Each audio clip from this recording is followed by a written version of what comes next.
क्योंकि ये हमारा सब टॉपिक है ज्योमेट्रिक सीक्वेंस, तो मैं इसकी गहराई में नहीं जाऊंगा सीक्वेंस क्या होती है, लेकिन एक शॉर्ट सी बात बताना चाह रहा हूँ कि सीक्वेंस बेसिकली आपके पास एक फंक्शन होता है जिसकी डोमेन कोई भी नेचुरल नंबर होती है, ए एन से भी जाहिर किया जाता है, या बी एन से भी जाहिर किया जाता है, या जी एन से भी आप जाहिर कर सकते हैं। एक सीक्वेंस एक फंक्शन होता है जिसकी डोमेन आपके पास कोई भी नेचुरल नंबर होगा और इसको जो नंबर असाइंड होगा, इमेज जो रेंज होगी वो इसकी रियल नंबर्स होंगी, राइट। अच्छा, सो हम एक पर्टिकुलर किस्म की सीक्वेंस को डील करेंगे जो कि है ज्योमेट्रिक सीक्वेंस। अच्छा जी, ज्योमेट्रिक सीक्वेंस को हम डिफाइन कैसे करते हैं, तो that's not a big deal. तो हमारे पास जो ज्योमेट्रिक सीक्वेंस है, अ सीक्वेंस which satisfies, मैं सिंपल आपको बता देता हूँ, which satisfies the following relation, the following relation। ये नीचे जो मैं एक रिलेशन लिख रहा हूँ, जो सीक्वेंस इसको सेटिस्फाई करती है वो आपके पास ज्योमेट्रिक सीक्वेंस होती है। अच्छा, कौन सी ज्योमेट्रिक सीक्वेंस होती है? सिंपल अल्फाज में अगर मैं आपको बताऊं तो वो सीक्वेंस ज्योमेट्रिक सीक्वेंस होती है जिसका कोई भी टर्म आप उठाएं ए एन और उसको आप आर से मल्टीप्लाई करें तो अगला टर्म आपको मिल जाए। ठीक, ये ए एन जो है, ये कोई भी अगर टर्म है तो ये ए एन प्लस वन जो है उससे आगे वाला टर्म होगा। इसको आप ऐसे भी लिख सकते हैं फॉर ऑल एन, ठीक, फॉर ऑल एन, और आप इसको ऐसे भी लिख सकते हैं r is equal to a sub n plus one divide by a sub n. इसी वजह से आप ये जो आर है इसको हम कहते हैं ये हमारा कॉमन रेशियो है। यानी आप कोई भी दो टर्म उठाएंगे, अगले टर्म में से पिछला टर्म, अगर आप अगले टर्म को पिछले टर्म से आप डिवाइड करेंगे तो आपके पास जो नंबर आएगा वो हमेशा फिक्स्ड एक नंबर होगा हमेशा। अगर सीक्वेंस इसी रिलेशन को सेटिस्फाई कर रही है तो वो रिलेशन हमारे पास जो होगी, वो सीक्वेंस जो हमारे पास होगी वो ज्योमेट्रिक सीक्वेंस होगी। अच्छा, मिसाल के तौर पर मैं यहां पर लिखने लगा हूं एक सीक्वेंस। द सीक्वेंस इज, जिसका पहला टर्म है जी 2, दूसरा टर्म है 6, तीसरा टर्म है 18 और चौथा टर्म है 54, 54, राइट। अच्छा, अब इसमें से कोई भी टर्म आप उठाएं। ये पहला टर्म है A1 जिसको मैं नाम देता हूँ 2, जिसको आप A भी कहते हैं, और दूसरा टर्म A2 है जिसको मैं 6 कह रहा हूँ। A3 मेरा जो है वो G18 के बराबर है और मेरा जो A4 है वो 54 के बराबर है। अच्छा, आप कोई भी दो टर्म उठाए ना, मिसाल के तौर पर मैं ये दो टर्म उठा लेता हूँ A3 और A2। अच्छा, अगर मैं A3 को A2 से डिवाइड करता हूँ तो 18 को जब आप 6 से डिवाइड करेंगे तो आपके पास 3 जवाब आएगा। इसी तरीके से अगर आप A2 को A1 से डिवाइड करते हैं, मिसाल के तौर पर ये दोनों टर्म्स हैं, तो 6 को आप डिवाइड करेंगे 2 से एंड यू विल गेट 3। इसी तरीके से अगर आप A4 को A3 से डिवाइड करते हैं, यानी दो टर्म कोई भी साथ में उठाएंगे, ये जैसे मैंने उठा लिए, 54 को 18 से डिवाइड करें तो फिर भी जवाब 3 आता है। तो हम ये अज्यूम कर रहे हैं कि ये जो सीक्वेंस है इसके आने वाले जो भी टर्म है वो 3 से मल्टीप्लाई होते हुए आगे जा रहे हैं। तो अब अगला टर्म क्या होगा, तो 54 को आप 3 से मल्टीप्लाई करें तो ये हो जाएगा आपका 3 4 12 और ये 162 if I am not wrong. ये हमारा अगला टर्म होना चाहिए यहाँ पर, ठीक। तो एक ऐसी सीक्वेंस जिसका कॉमन रेशियो सेम हो बिटवीन टू कंसेक्यूटिव टर्म्स, वो हमारे पास, या ऐसी सीक्वेंस जिसमें एक टर्म को अगर पिछले टर्म से डिवाइड करें, ए एन प्लस वन को अगर हम ए एन से डिवाइड करें तो हमारे पास हमेशा अगर फिक्स नंबर आ रहा है कोई तो हम कहते हैं ये ज्योमेट्रिक सीक्वेंस है। अच्छा, अब बात कर लेते हैं कि हम किस तरह से इसका nth टर्म फाइंड करें। तो nth टर्म फाइंड करने के लिए हम काम करते हैं। सपोज करें हमारे पास जो भी सीक्वेंस है, कोई भी सीक्वेंस है ज्योमेट्रिक है, उसके पहले टर्म को हम a नाम दे देते हैं।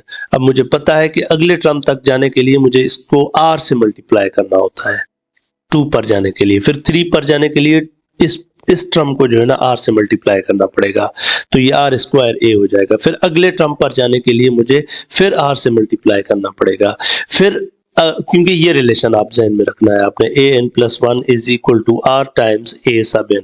अब यहाँ 1 पुट करेंगे तो ये 2 यानी पिछले को आप r से मल्टीप्लाई कर रहे हैं, तो जैसे आगे जा रहे हैं तो r मल्टीप्लाई हो रहा है, r पावर 4a, अब चलते जाए आगे, ठीक है। अच्छा, अब यहाँ पर देखें ये टर्म जो है ना ये पहला है, तो यहाँ r का पावर 0 है क्योंकि r है ही नहीं, और जब a2 आ रहा है तो r का पावर 1 आ रहा है, a3 आ रहा है तो r का पावर 2 आ रहा है, a4 आ रहा है तो r का पावर जो है वो 3 आ रहा है, a5 आ रहा है तो जब टर्म a5 है तो r पर पावर जो है 4 आ रही है।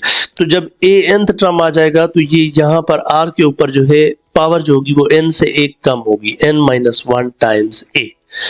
तो इसका मतलब यहां से आप एक जो है ना वो इंट्यूटिवली बात कर लेते हैं कि जो हमारा a सब n है किसी भी ज्योमेट्रिक सीक्वेंस का, वो बराबर होना चाहिए a times r power n-1। ये इसके जनरल टर्म का फार्मूला है। अच्छा, इसके अंदर कितने वेरिएबल्स हैं आप बात कर सकते हैं कि इसके अंदर कितने वेरिएबल हैं। तो जनाब a सब n एक वेरिएबल है, a दूसरा वेरिएबल है, r तीसरा वेरिएबल है और n चौथा वेरिएबल है। तो अब जब एक इक्वेशन में हमारे पास 4 वेरिएबल है तो नेचुरली हमारे पास जब भी कोई 3 मुझे वेरिएबल्स मिले हुए होंगे तो मैं आराम से फिर चौथा वेरिएबल फाइंड कर सकता हूं। तो इसको ध्यान में रखते हुए हम कुछ सवाल करते हैं। जैसे कि मेरे पास एक सवाल है, क्वेश्चन मैंने उठा लिया है फर्स्ट ईयर की बुक की 4.5 एक्सरसाइज का पहला सवाल है, जिसमें तकरीबन कोई मेरे ख्याल में 5 सवाल आ रहे हैं और उनमें से ये पहले क्वेश्चन के 5 पार्ट है, तो ये तीसरा पार्ट है जिसमें हमें ये कहा जा रहा है कि भाई आपके पास एक सीक्वेंस है ये वाली, जिसका पहला टर्म 4 है, दूसरा टर्म ये है, तीसरा टर्म ये है। हमसे ये पूछ रहा है कि इसका 12th टर्म क्या होगा। जब 12th टर्म पूछ रहा है तो नेचुरली मुझसे ये पूछ रहा है a सब 12 किसके बराबर है, ये मुझसे पूछा जा रहा है। ठीक, तो यहां से आपको पता चल जाना चाहिए कि n की वैल्यू आपके पास 12 होनी चाहिए, राइट। अच्छा, दूसरी बात मैंने जैसे पहले ही कहा था कि जो आपका जनरल टर्म का फार्मूला है उसमें 4 वेरिएबल है, an है, r है, a है और n है। तो an भी आपको मिला हुआ नहीं, n आपको मिला हुआ है, a आपका पहला टर्म होता है जो कि 4 के बराबर है, तो a भी आपको मिला हुआ है और आपको रेशो फाइंड करना है। रेशो फाइंड करके फिर आप ये a12 फाइंड कर सकते हैं, यानी ये वाली चीज। तो ये रेशो फाइंड करना कोई बहुत मुश्किल काम नहीं है। रेशो फाइंड करने के लिए आप क्या करते हैं, आप कोई भी 2 कंसेक्यूटिव टर्म उठाते हैं, अगले टर्म को पिछले से डिवाइड करते हैं। जैसे मैं पहले ही 2 टर्म्स को उठा लेता हूँ, तो ये जो दूसरा टर्म है इसको मैं पहले से कर लेता हूँ डिवाइड, 2 स्क्वायर रूट 2 को मैं जनाब डिवाइड कर लेता हूँ 4 से। तो ये मेरे पास अगर आप देखें तो ये आपके पास आ जाएगा स्क्वायर रूट 2 डिवाइड बाय 2। और जी आई थिंक इसको आप रेशनलाइज करके किसी और फॉर्म में भी लिख सकते हैं। स्क्वायर रूट 2 के साथ अगर रेशनलाइज कर लें तो what we get here is 1 over square root 2, if I am not wrong 1 upon ये ऊपर 2 आ जाएगा, 2 square root 2 cancel, 1 upon square root 2 आ जाएगा, राइट। या तो हमारे पास एक कॉमन रेशियो भी मौजूद है, हमारे पास n भी मौजूद है, हमारे पास a भी मौजूद है। तो हमारा जो फार्मूला है अब उसको हम वर्किंग में लाएंगे। हमारा जो फार्मूला है जनरल टर्म का, अगर आप उसको याद करें तो वो आपके पास बराबर होता है a सब n बराबर होता है a r पावर n-1। अब जनाब n मेरे पास 12 है, तो ये a12 यानी 12th टर्म मुझे चाहिए। a की वैल्यू मुझे पता है जो कि 4 के बराबर है, और जनाब r की वैल्यू भी मुझे पता है जो कि 1 अपॉन स्क्वायर रूट 2 है, और पावर n जो है मेरा वो मुझे पता है, तो 12 माइनस 1 है। तो जी इसको जरा आगे ले जाएं तो ये 4 अपनी जगह पर रहेगा, और ये 1 अपॉन स्क्वायर रूट 2 है जो इसके ऊपर पावर आ जाएगा 11, राइट। अब हम क्या करते हैं, हम जस्ट इसको सिंप्लीफाई कर लेते हैं, राइट। तो इसको सिंप्लीफाई करने के बहुत सारे तरीके हो सकते हैं, लेकिन मैं ऐसे सिंप्लीफाई कर लेता हूं इसको कि ये 4 रख लेता हूं, ठीक है। और फिर मेरे पास जो 11 है ना, इसको मैं नीचे ले आ जाता हूं, क्योंकि ये जो पावर होता है रेशो पर, तो ये ऊपर न्यूमरेटर पे भी रखा जा सकता है, डिनोमिनेटर पे भी। तो ये जनाब 2 के ऊपर पहले पावर मैं 1/2 रख लेता हूं, फिर मैं 11 ऊपर रख लेता हूं। अब ये 11 1 पर भी आएगा, नीचे डिनोमिनेटर पर भी। तो ये at the end of the day मेरे पास आ जाएगा 4 2 रेज़्ड पावर 11 अपॉन 2। अच्छा, ये जो ऊपर 4 है इसको मैं 2 की पावर 2 लिख सकता हूँ, और ये नीचे जनाब मेरे पास जो भी है ये 2 पावर 11 अपॉन 2 है। अब बेस सेम हो चुके हैं तो पावर्स क्या होंगे? नीचे वाली पावर ऊपर वाली में से सब्ट्रैक्ट की जा सकती है, या ऊपर वाली पावर नीचे ले जाकर सब्ट्रैक्ट की जा सकती है। So what we can say now is a sub 12 is equal to 2 to the 2 and divided by 2 raised power 11 upon 2। यहाँ पर एक बात मैं बता दूंगा कि गलती हो सकती है मुझसे भी, कंप्यूटेशनल मिस्टेक, तो जब आप शायद समटाइम्स मैच ना भी करे तो आपने कैलकुलेशन को खुद से भी करते जाना है।